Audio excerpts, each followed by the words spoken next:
شان صدیق اکبر کا پیرا دیتے ہیں دیتے ہیں دیتے ہیں دیتے رہیں گے انشاءاللہ. لیکن اس کا مطلب یہ نہیں کہ لوگ جن کو بڑی مشکل سے ابھی یہ لفظ یاد ہوا ہو کہ لوگوں میری ماں کو کچھ نہ کہو، میری ماں پاک ہے. میں نے کہا شکر ہے بھائی، کم از کم اتنا تو آیا کہ میری ماں پاک ہے. اللہ اللہ. نہیں، لفظ خطا کا اتنا اڑ گیا کس کی ماں کے لیے؟ حسنین کریمین طیبین طاہرین ظاہرین باہرین نیرین.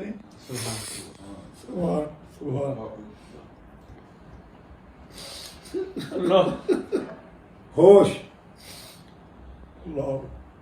درد آتا ہے، کسی کو درد آیا تو اپنی ماں کو کہا پاک ہے، اس کو کچھ نہ کہو. میں تو ان کی نسل پاک کے جو کامل ہیں نا، ان کی جوتیوں کی خاک اولاد ہوں، لیکن جوتیوں کو خاک ہوں. میرے تایا پیر یعقوب شاہ صاحب کے ابا ریزوی پھالیے والے میرے تایا سگے تایا کے بیٹے ہیں. حضور قبلہ عالم سید نور الحسن شاہ صاحب بخاری کے سامنے جا عرض کیا رحمت اللہ علیہ کی خدمت میں، کہا شاہ جی تو آڈا کی نہ ہے؟ تو پنجاب کا ماحول سادہ کا جی رسول شاہ. فرمایا غلام رسول شاہ. قبلہ عالم نے فرمایا غلام رسول شاہ.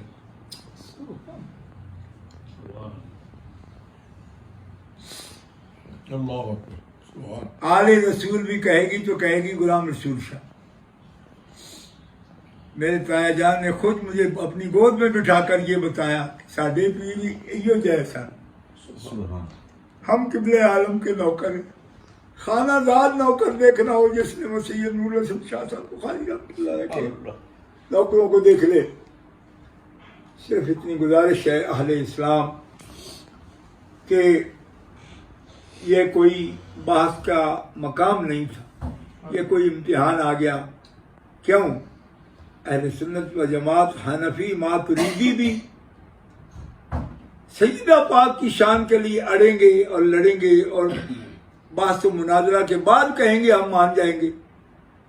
ایسا غضب ہوتے دیکھا نہیں. یہ جماعت غضب والوں کی ہے نہیں. اس جماعت میں یہ ایک عجیب واقعہ ہے. ٹھیک ہے، اللہ کا فضل، اللہ کا کرم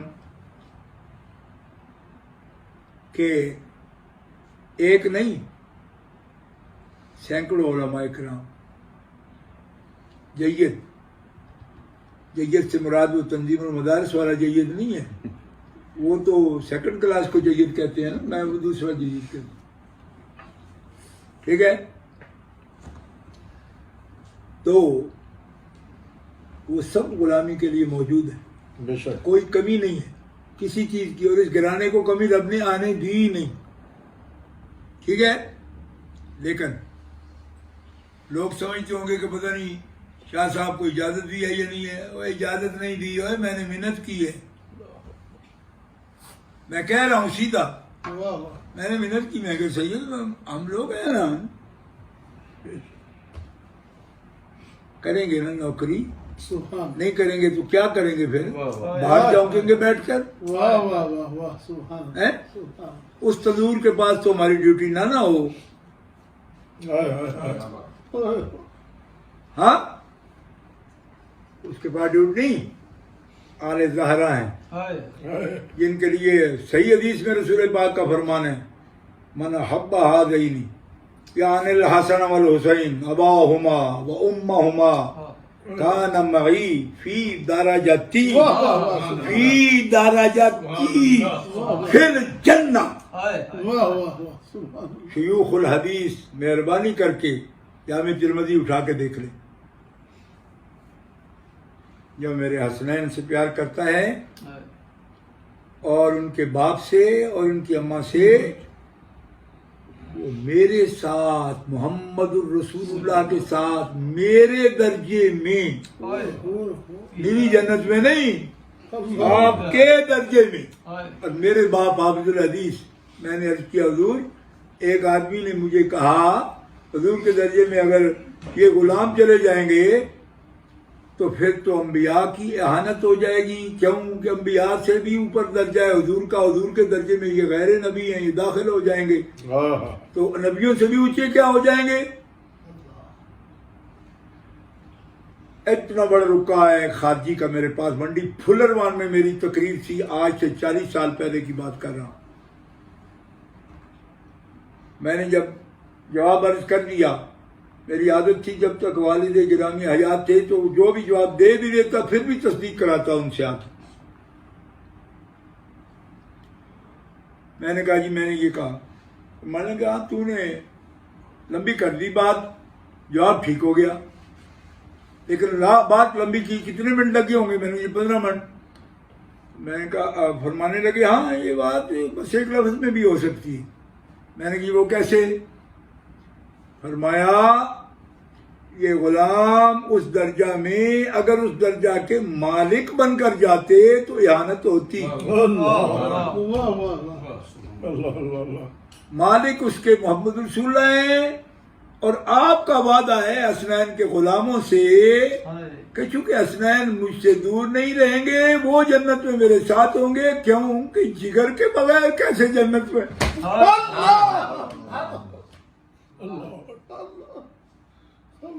خاتون جنت کے بغیر وہ جنت کیسی ہوگی؟ اب اس کا میں کیا کہوں گا کہ جو مصطفیٰ کا چین ہے، جنت چین کی جگہ ہے نا، تو دوسرا مقام کیسے ملتا ان کو؟ یہ چین جن کے بغیر ملتا نہیں۔ کوئی سمجھ آئی؟ لوگ آج ہم سے یہ بھی پوچھتے ہیں جی وہ ان کو حضور کے لیے سہارا کہہ دیا کسی نے کوئی لفظ بول دیا تو چین بجبی ہو گئے۔ او میں کہا پاگلو کیا تمہارے ذہن بن گئے ہیں؟ حضور وہ سہارا جو محتاج کو ضرورت ہوتی ہے وہ نہیں ہے ان کا سیدہ یا کوئی اور، لیکن دنیا میں کوئی بھی ایسا شخص ہے جو اپنی اولاد میں اپنی امید نہیں دیکھتا؟ کیا دماغ خراب ہو گئے آپ کے یار؟ کیا خارجیوں نے کوئی بھنگ پلا رکھی ہے آپ؟ دماغ کے سوتے ہی بند ہو گئے۔ تم میں کون عالم ہے کہ جس کا بیٹا نہیں تھا تو وہ در بدر تھا کہ ہونا چاہیے؟ میرا کا صدقہ رب نے کرم کر دیا۔ کوئی بات لگا کے نہیں کرنا چاہتا تھا، میں حافظ العزیز کا بیٹا ہوں، لیکن دوستو وہ بے چینی پوچھتا ہوں کہ اگر اولاد کا کچھ سہارا بندے کو نہیں ہوتا تو جس کی نہیں تھی وہ بے چین کیوں تھا؟ اس کو آپ محتاجی کا کہتے ہو یا کس کا کہتے ہو؟ کچھ تو امید ہے یہ کہ لوگ اس کے لیے تعویذ لینے چلے جاتے ہیں، دم کرانے جاتے ہیں۔ میں خود پتر منگن گیا تھا بغداد شریف، تو جھٹ بھی نہیں سے لائے میرا نے لے کے دیتے سن، خارجی ایویں باواں نہ مارن، دیندہ رب بھی ہے، دلاتے ہی گئے ہیں۔ تواڈے نال مکلاں گے ذرا اپنا ہے جڑے نا سر پٹول چھڈن ایک بار۔ بہت اچھا، یہ تینوں فکر ہے نا بہنا کا جواب دینے واسطے مینوں اتھے توڑی جانا پیا ہے۔ تے کملیا 40 سالاں دے جنہاں نے ایک تے جلی ہے انہاں تے اہل بیت دی توہین کی وہ بغیر ہی دفاع کر لیا ہے صدیق سونے دا۔ تو پہلی لگی جھڑ پہ ہوئے پلو لوہے دیا کوٹا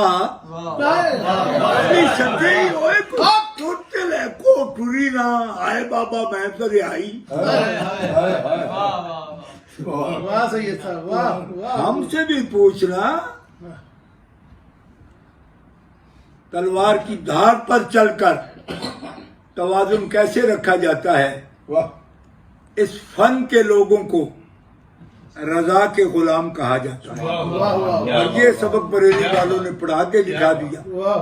جب اصدق الصادقین کی بات کریں تو کمال ہو، اور جب اشجع الاشجعین کی بات کریں ہائے ہائے ہائے سبحان کوئی نہیں سمجھ آئی اصل نسل صفا سبحان اللہ وجہ وصل خدا. سبحان اللہ سبحان اللہ سبحان اللہ. جنہوں نے یہ گٹی پی ہوتی ہے نا ان کو یہ نہیں کرنا پڑتا. اگر صحابہ کے لیے دفاع میں کلام کرنا شروع کرتے ہیں تو بارڈر پار ہو جاتا ہے. دوسری طرف مقابل بنا کے ان کو پیش کرتے ہیں جنہیں جگر دے کر صدیق کی شان بتائی ہے.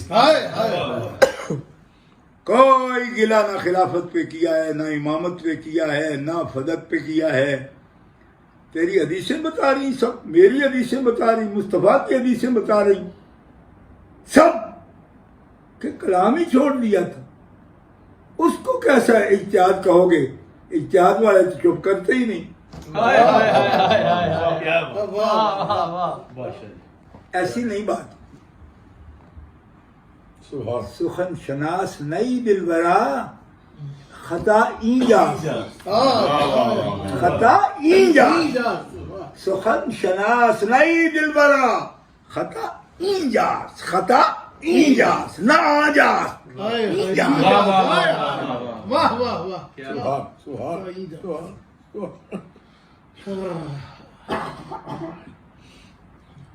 سبحان. بس بات زیادہ ہو گئی لیکن چپ رہ نہیں سکتا، چپ رہ نہیں سکتے. دکھ نہ ہوتا. آج بھی کسی نئی فرقہ بندی کی ضرورت نہیں، نہ کوئی گروہ بندی کی ضرورت ہے. اصلاح کی ضرورت ہے. نام نمود کی خواہش نہیں.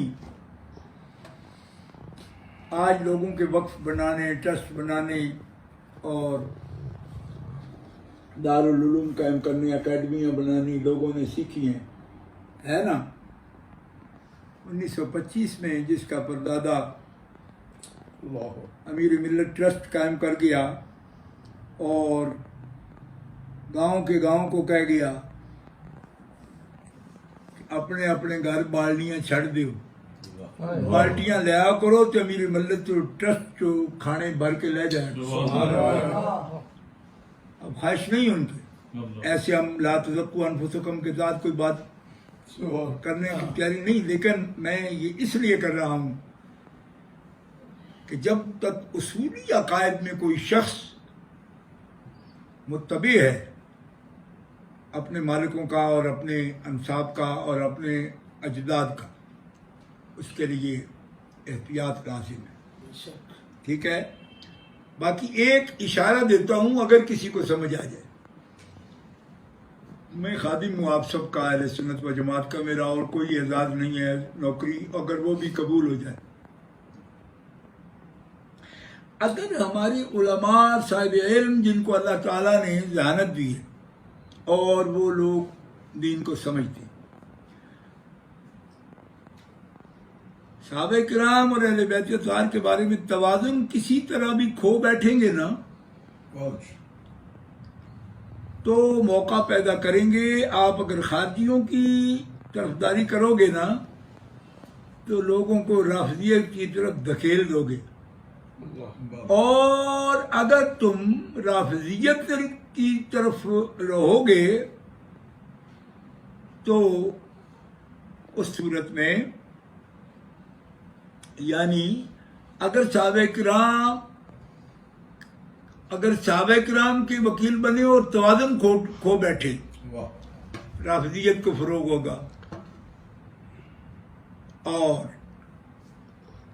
اسی طرح اگر اہل بیت اطہار کے طرف وکالت کرتے ہوئے حد سے بڑھے، اور حد کیا ہے؟ عقائد اہل سنت و جماعت، اس سے بڑھے تو لوگوں کو خارجیت کی طرف دھکیل دو گے. یہ ہے مشکل ترین مقام جو سنی مبلغ کے پیش نظر ہوتا ہے. اور ایک لمحے کو اوجل ہو جائے تو جو خطا کا جو نتیجہ نکلتا ہے وہ آپ نے دیکھ لیا. اس لیے یہ بڑا خاص مقام اہل سنت و جماعت کو ایسے ہی تو نہیں. حضرت مولا علی نے روایت کر دیا یوم تبیض وجوہ و تسود وجوہ، جس دن کچھ چہرے سیاہ ہوں گے، کچھ سفید ہوں گے. پوچھا جی وہ جو سفید چمکدار ہوں گے وہ کون ہوں گے؟ تو مولا نے کیا فرمایا؟ ہم اہل السنت والجماعہ. تو چہرے چمکانا یوں ہی نہیں، اس کے لیے توازن، واہ سید بادشاہ واہ. کنڈے سے مکھن پکانا اس کو کہتے ہیں. ٹھیک ہے. آخری لفظ میرے پیر کا، حضرت قیوم زمانی قطب ربانی مجدد الفسانی شیخ احمد سرہندی الفاروقی رحمہ اللہ فرمایا محبت اہل بیت و عزت صحابہ اکرام صحابہ شرط تسنن است. سنی ہونے کی شرط یہ ہے کہ محبت صحابہ کا، محبت اہل بیت کامل طور پر جلوہ گر ہو، اور اکرام صحابہ، اس کے اکرام کا ترجمہ عزت کر رہا ہوں اگر سمجھ نہ آئے، عزت صحابہ کامل طور پر دل میں موجود ہو. یہ دونوں نسبتیں ایک وقت میں جس کے حاصل ہیں اس کے سنی ہونے کی سارے شرطیں پوری ہیں. یہ میرے پیر کا فرمان ہے. اللہ تعالیٰ آپ کو سلامت رکھے اور آپ زیادہ اضطراب بے چینی میں نہ رہیں. انشاءاللہ سیدوں نے جس گاڑی کی بھی ڈرائیونگ کی سیٹ پر رہے ہیں، انشاءاللہ میرے والد فرماتے تھے کہ آل رسول کریم آگ لگانے والے نہیں، آگ بجھانے والے، آگ بجھانے والے ہیں. لیکن ہم چاہتے ہیں کہ ادب والوں کے ادب کیے جائیں، احترام والوں کے احترام کیے جائیں، شان والوں کی شان کا اعتراف کیا جائے. کیوں؟ اس لیے کہ جن کی عظمتوں کے باب رسول اللہ نے خود کھول دی، محدثین نے ان کے لیے ابواب قائم کر دی. اب کوئی سنی مجھے بتائے کہ یہ فضائل بیان کرنا، ایک مفکر ہیں بڑے، مجھے کہنے لگے آپ تو فضائل کی تقریریں کرتے ہیں. میں نے کہا فضائل کی تقریریں میں نہیں کرتا، رسول پاک نے فضائل اور مناقب کے باب کے باب پورے بیان کر دیے. یہ تو سنت رسول پاک ہے. اس لیے کس کو ہم کیا کہیں گے. چھوڑیے باتیں، بات ختم ہو گئی. سیدوں کا حکم تھا، دونوں سید، دائیں بھی سید بائیں بھی سید، درمیان میں ان کا خادم درمیان بیٹھا ہے. اور اس وقت مرشد پاک کا جلوہ وہ بھی موجود ہے. آپ تشریف فرمائے، وعدہ فرما گئے تھے میں آ جاؤں گا، قدم رنجہ فرمایا، لطف فرمایا، قدم رنجہ کیا، شاد کیا. مہرباں آپ کا احسان ہمارے سر پر. تشریف فرمائے اور یہ خوشبو والی محفل، کیوں؟ ان کے نام آنے سے خوشبو آ جاتی، تازگی آ جاتی ہے. اور وہ خوشبو حاصل ہے انشاءاللہ اللہ کے فضل و کرم سے. اور پریشان نہ ہوں، مضطرب نہ ہوں.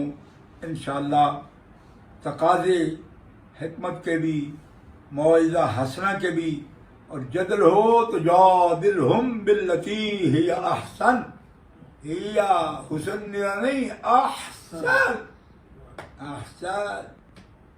اللہ نزل احسن الحدیث، اس کی روشنی میں. تو گرامی قدر حضرات، میں دعا گو ہوں آپ کے لیے، آپ ہمارے لیے دعا فرمائیے. اللہ تعالیٰ اس ملت کو اکٹھا رکھے. اہل سنت اہل خیر ہیں، اہل حق ہیں. ہمیں نئے مکالمت الصدرین لکھنے کی ضرورت نہیں ہے، وہ پرانے پھنسے ہوئے ہیں ابھی تک. اس لیے مکالمت الصدرین مت لکھیے، اور جو شانوں والے ہیں ان کی شان کے لیے اپنے گردنیں خم کیجئے. جو ان کے لیے عزت میں گردنیں خم کریں گے اللہ ان کو سرفراز کرے، وہی سربلند ہوں گے. آخر دعوانا ان الحمد للہ رب العالمین.